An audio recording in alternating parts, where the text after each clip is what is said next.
Hello जी, कैसे हैं आप? मैं हूँ आपके साथ आपकी आरजे लक्ष्मी। मैं हाजिर हूँ कहानी के अगले एपिसोड के साथ। भाई कल के एपिसोड में बहुत ही कमाल हुआ। मतलब मैं ये जानने के लिए क्यूरियस हूँ कि अंबिका को कैसे पता है कि कमिश्नर के मर्डर की सुपारी मिनिस्टर ने ही दी थी।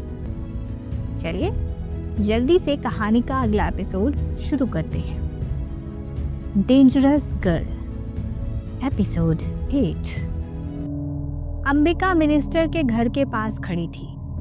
वो उसके घर को बड़े ध्यान से देख रही थी। उसे देख के ऐसा लग रहा था जैसे वो वहाँ कुछ ढूंढ रही है, पर वो क्या ढूंढ रही थी ये कोई भी नहीं बता सकता था।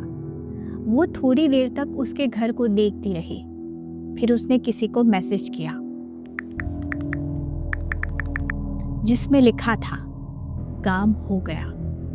मैसेज करने के बाद उसने अपनी कार को स्टार्ट किया और वहां से निकल गई।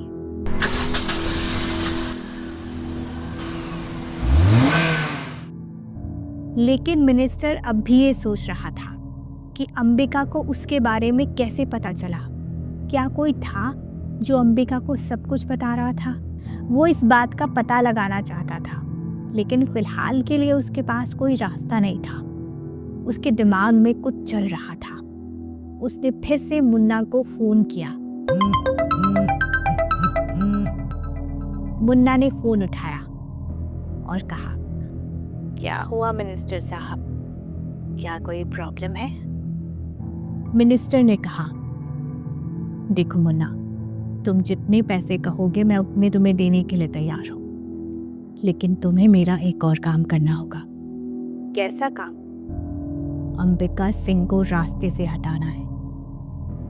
लेकिन क्यों? देखो, मैंने तुमसे पहले भी कहा था, सवाल मत पूछो, बस काम करो।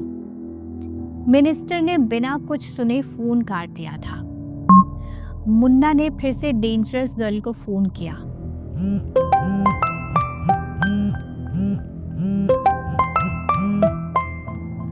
डेंजरस गर्ल ने फोन उठाया और मुन्ना से पूछा, क्या हुआ? तुमने मुझे इतनी रात को क्यों फोन किया है? मैडम, मिनिस्टर चाहता है कि मैं अंबिका को रास्ते से हटा दूं।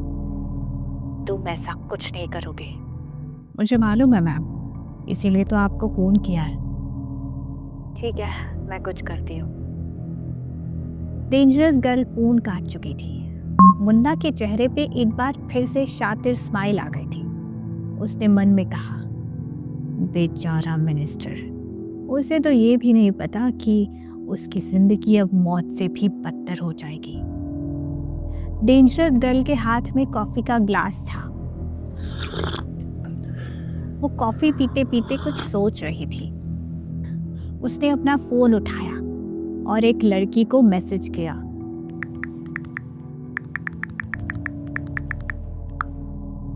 अब टाइम आ गया है मिनिस्टर को बर्बाद करने का। उस लड़की ने मैसेज का रिप्लाई करते हुए कहा, ठीक है, तो कल से उसकी उल्टी गिनती शुरू। दोनों ने कुछ देर तक मैसेज पे बात की और मिनिस्टर को बर्बाद करने की प्लानिंग करने लगे। जब उन दोनों ने पूरी प्लानिंग कर ली तो उन दोनों को राहत मिली। मिनिस्टर इन सभी चीजों से अनजान था। अगली सुबह उसके लिए बहुत ही ज्यादा खतरनाक और मुश्किल होने वाली थी।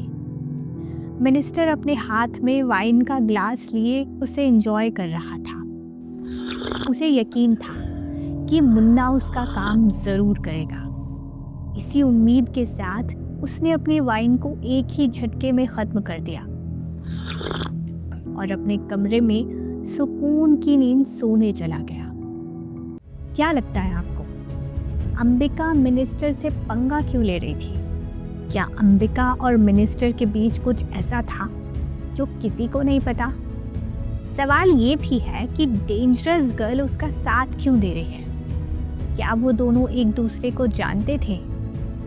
इन सभी सवालों के जवाब आपको मिलेंगे कहानी के अगले एपिसोड में। कल का एपिसोड भी आप मिस मत कीजिए, क्योंकि कल भी कुछ बड़ा होने वाला है और मेरा यकीन मानिए आपको बहुत मज़ा आएगा। फिलहाल के लिए मैं आप सभी से लेती हूँ इजाज़त। मैं फिर मिलूंगी कहानी के अगले एपिसोड के साथ। सुनते रहिए कहानी डेंजरस गर्ल आरजे लक्ष्मी के साथ। Happy listening.